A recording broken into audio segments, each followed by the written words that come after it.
Bienvenue à tous, ici Marc-Antoine Richard et aujourd'hui je veux vous montrer que productivité et bien-être ne sont pas forcément incompatibles, bien au contraire. Je viens de remettre en place une habitude très très importante et qui joue beaucoup dans la réussite d'un projet et je voulais absolument vous en parler dans cet épisode aujourd'hui. Voici la grande question. Pourquoi 98% d'entre nous parcourons notre unique vie sans vivre nos passions ou nos rêves ? Seuls 2% le font et ce n'est ni grâce à la scolarité, l'argent, les parents ou l'intelligence. Ce sont nos habitudes qui nous définissent. Quelles sont les plus efficaces pour devenir ce que j'ai appelé un libre-preneur, un acteur de sa liberté pour choisir sa vie ? C'est la question de ce podcast et je vous donne les réponses. Mon nom est Marc-Antoine Richard. Bienvenue dans la tribu des libre-preneurs. Alors, comment réconcilier productivité et bien-être, quel que soit le projet dans lequel on se lance, qu'il soit en tant que salarié ou en tant qu'indépendant ou même à titre privé. Donc, si je fonctionnais comme avant et comme la plupart des personnes qui ne s'y sont pas encore intéressées, généralement, on écrit quelques tâches sur une feuille, sur un post-it, où on prend les emails les uns à la suite des autres. On n'a pas forcément de logique à suivre. On prend les tâches qui nous viennent à l'esprit, qui nous paraissent importantes, les unes après les autres, et puis comme ça, on avance dans nos projets. Le souci, c'est que, vous l'avez peut-être déjà vécu, mais quand on a beaucoup de choses à faire, quand on a un projet qui implique énormément de tâches, on se sent vite perdu, on ne sait plus trop où donner de la tête et on n'a pas l'impression d'avancer réellement. Et ce qui est important à savoir, alors vous l'avez certainement ressenti même sans le savoir, c'est que lorsque l'on se sent plus productif par rapport à un projet qu'on mène, on a plus de chances d'être heureux, confiant, de prendre soin de soi, d'être promu, si c'est dans le cadre d'un travail salarié, et de gagner plus d'argent. Donc ça, il y a de multiples études qui l'ont montré, donc c'est important de se sentir finalement productif, de se sentir utile. En termes de bien-être, ça a une grande importance. Donc je ne sais pas si ça vous est déjà arrivé, mais c'est vrai que moi, en tout cas en tant qu'indépendant, quand je fais des journées et où je me laisse prendre par un peu de procrastination, où je travaille sur des choses qui n'ont pas vraiment d'importance, à la fin de la journée, j'ai l'impression de l'avoir gâché. Je suis un petit peu en colère contre moi et je me sens mal, donc je me sens tout sauf bien. Alors que quand on a fait une bonne journée et que l'on produit beaucoup ou bien, qu'on avance sur ce qui compte, là, à la fin de la journée, on se dit que on a fait une bonne journée, on a bien travaillé, on a bien avancé, et on se sent bien et on peut sereinement se consacrer à la fin de la journée, peut-être à vos enfants ou à d'autres activités. Donc il est là notre lien entre productivité et bien-être. Le problème, c'est qu'on entend le mot productivité très négativement parce que souvent on entend travail d'usine, travail où il faut tout donner, quitte à être épuisé et aller jusqu'au burn-out, alors qu'on peut être très productif et travailler relativement peu et justement en étant très bien soi-même. Donc c'est ce qu'on va voir, il faut les bonnes habitudes. Et c'est pas forcément si simple aujourd'hui, puisque on nous demande d'être très productif dans tous les types d'activités, sans forcément nous proposer une organisation ou du matériel ou le temps qui va avec. Donc c'est là où il faut les bonnes habitudes, des bonnes bases que tout le monde devrait avoir. Et c'est vraiment difficile puisque déjà, on part avec plusieurs handicaps. Par exemple, il y a une étude de 2012 qui montre que, en moyenne, les gens passent 28% de leur temps de travail à gérer leur email. Donc c'est juste énorme, quasiment 30% de son temps de travail. Et on ajoute à ça 20% de plus uniquement pour chercher des informations. Donc on ajoute les deux, on est à la moitié du temps de travail qui est tout sauf de la productivité qui va compter dans l'avancée d'un projet. Et puis à côté de ça, on a souvent des pressions pour que le projet réussisse, qu'il n'y ait pas forcément droit à de l'erreur, à de l'expérience. Donc voilà, en plus, on va avoir tendance à beaucoup plus réfléchir, à multiplier les réunions avant d'avancer. Donc voilà, tout ça fait que c'est difficile aujourd'hui de justement percevoir une productivité un petit peu saine qui allie performance et bien-être. Moi, c'est un petit peu ce qui m'est arrivé là les dernières années, puisque je n'arrivais pas à m'arrêter d'apprendre et de théoriser, de réfléchir pour être sûr de réussir. Et à un moment donné, il faut savoir s'arrêter d'apprendre et vraiment, réellement produire avec des techniques qui peuvent être basiques, mais on prend ce qu'on connaît et au moins on les applique pour avancer. Et donc, il y a quelques temps, je savais que j'avais des soucis de ce côté-là, donc j'ai lu le livre High Performance Habits de Brendon Burchard. Et dedans, il y a eu une habitude qui me paraît tellement primordiale, mais quand on ne l'a pas, quand on n'a pas cette perspective sur son projet, on peut tout simplement passer à côté. Mais le but, et c'est là où ça a été vraiment finalement une sorte de révélation pour moi, c'est de passer du temps sur ce qui compte. Ça change tout. C'est aussi simple que ça, c'est de chercher quelle est là ou les productions qui comptent le plus dans votre projet et de se concentrer là-dessus. Ça paraît très simple comme ça, mais rien qu'avec l'exemple que je vous ai cité des emails et de la recherche d'informations, on passe déjà la moitié de notre temps sur autre chose. Et si on regarde un petit peu son temps, justement, la plupart du temps, on le passe pas sur là où les productions qui comptent. Et donc je vais vous expliquer, je vais vous prendre des exemples un peu plus loin, mais ce qu'il faut bien se dire, c'est que, pareil, il y a eu des études sur les personnes qui étaient extrêmement performantes. Et il n'y a pas besoin d'être spécial ou talentueux. Même les personnes qui ont le plus de réussite dans leur vie, dans leur travail, elles ne travaillent pas plus que les autres. C'est simplement qu'elles travaillent différemment. Et c'est là où est la clé de la productivité alliée au bien-être. Donc, concrètement, comment on fait ? L'objectif, c'est... Alors, il peut être variable, mais c'est une règle générale qui est citée dans ce livre que je trouve bien. C'est de passer 60% de son temps sur le projet que vous considérez ou dans votre travail, sur là où les productions qui comptent, qui donnent les résultats, qui donnent les avancées sur ce projet-là. Et les 40% du temps restant sur le reste qui supporte ces 60% finalement.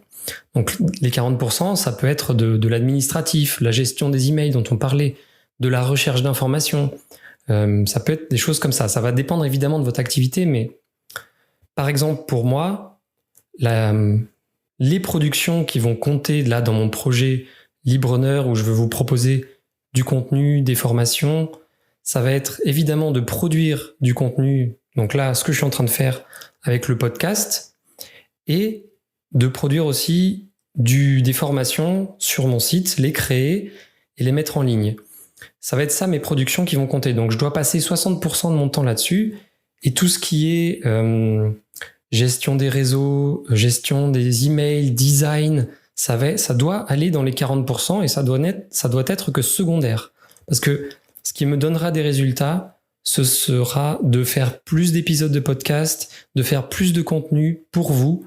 C'est ça qui compte et qui déterminera la réussite ou non de mon projet.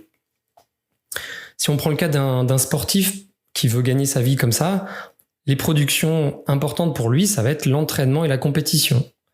Et tout le reste, ce sera uniquement secondaire. Un boulanger, ce sera de créer du pain, des pâtisseries. Et pas forcément de choisir la devanture de son magasin ou ce genre de choses, ou faire tout simplement la comptabilité. Si vous êtes dans la gestion de projet comme moi avant, c'est un peu plus compliqué, puisqu'on a souvent plein de projets avec plein de tâches différentes. Donc il faut vraiment, je pense, différencier par projet, se concentrer, se dire, tiens, sur tel projet, quelles sont les productions qui comptent. Donc ça peut être très différent, mais la clé, c'est de vous demander 3 choses.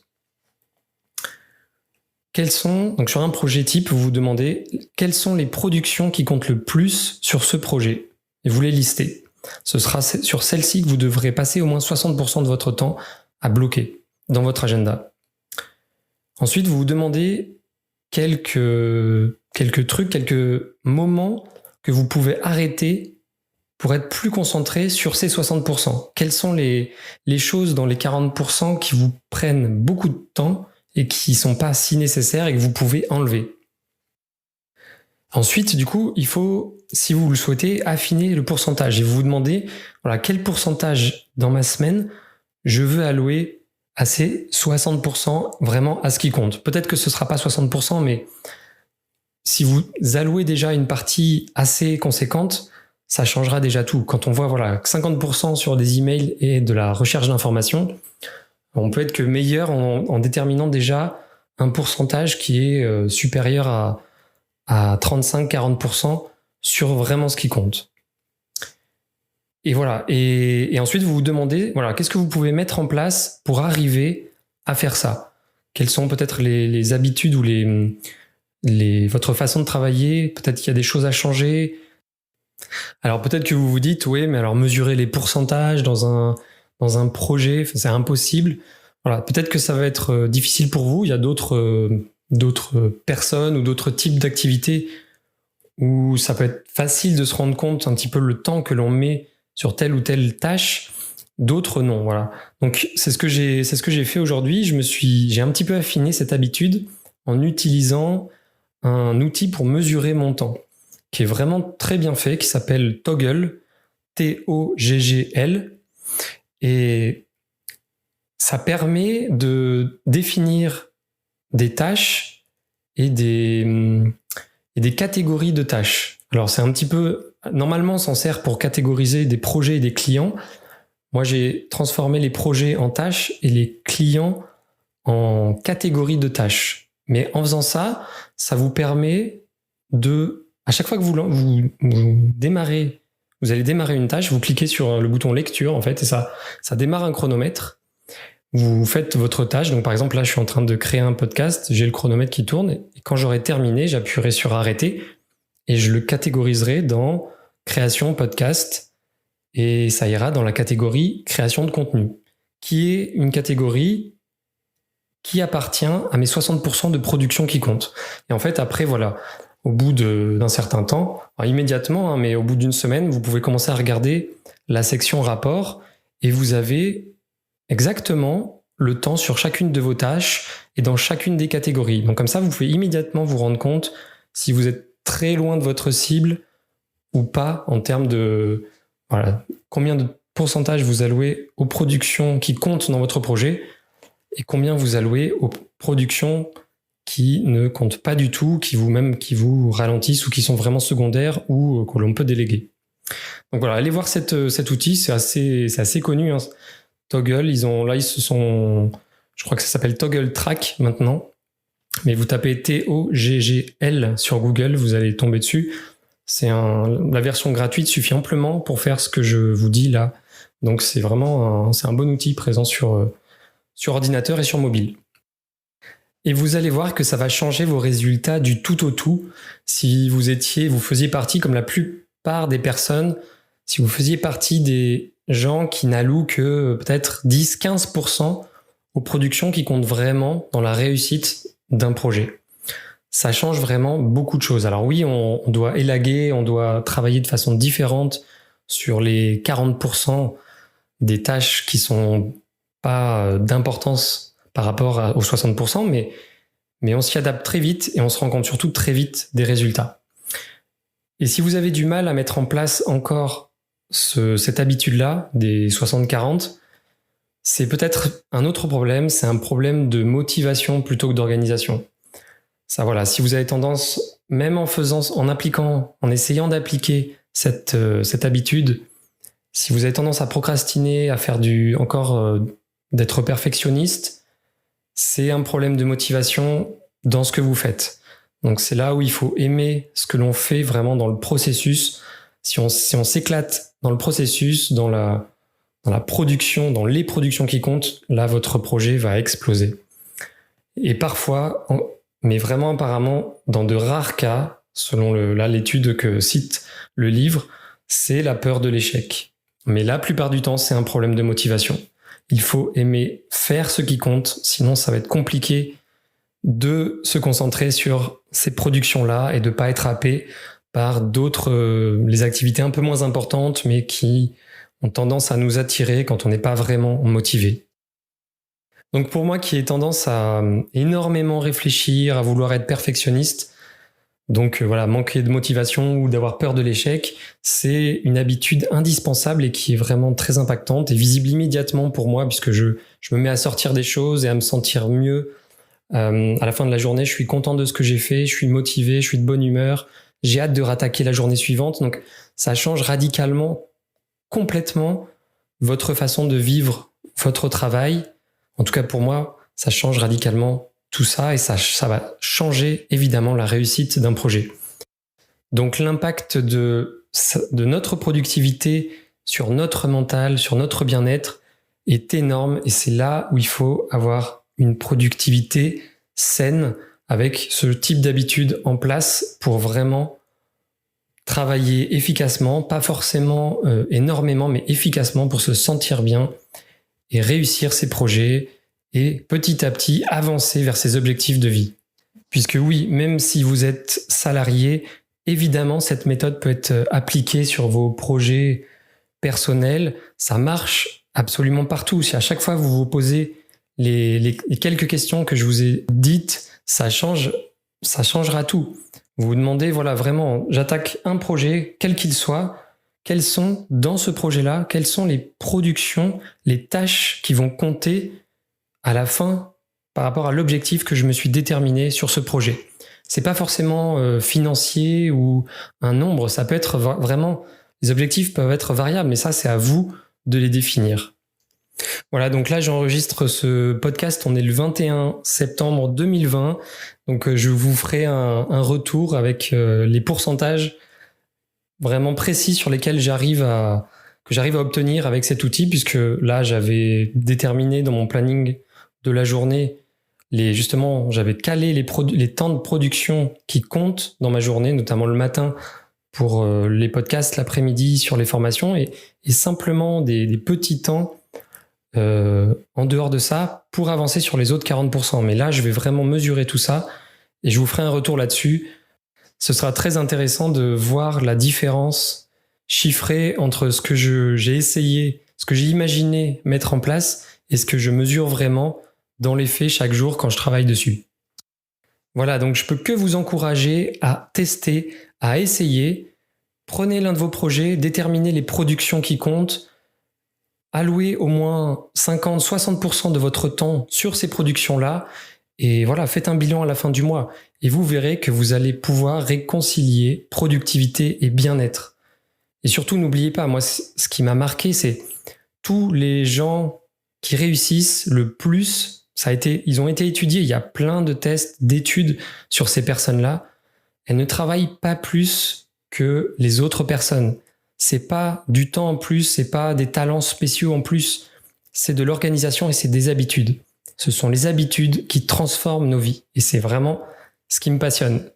Allez, à bientôt pour le prochain épisode. Ciao! Si vous souhaitez découvrir et mettre en place des habitudes adaptées à votre profil pour atteindre la vie de vos rêves, rendez-vous sur libreneur.com pour démarrer gratuitement votre première quête.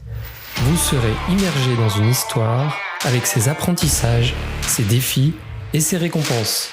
À tout de suite!